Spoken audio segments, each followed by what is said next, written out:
आज हम वैशाख नंदिनी का भाई मैंने जिंदगी में पहली बार गधी का दूध निकाला। मैं ऊँटनी का दूध निकाला था, गाय का, भेड़ का, बकरियों का, और इसमें तो मतलब ये दूध भी बढ़िया निकल रहा है भाई ऐसे, और दोनों थनों से आहा।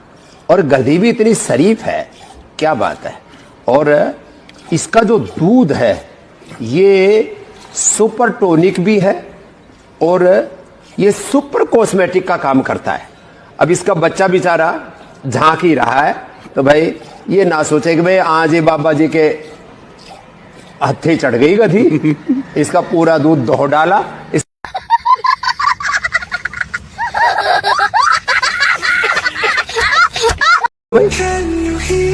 छोड़ दो बच्चे को।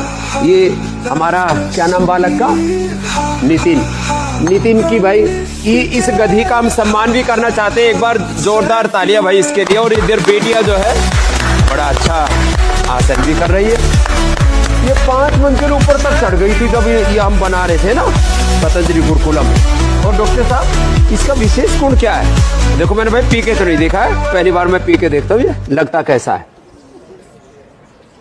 अरे सच में वेरी टेस्टी है।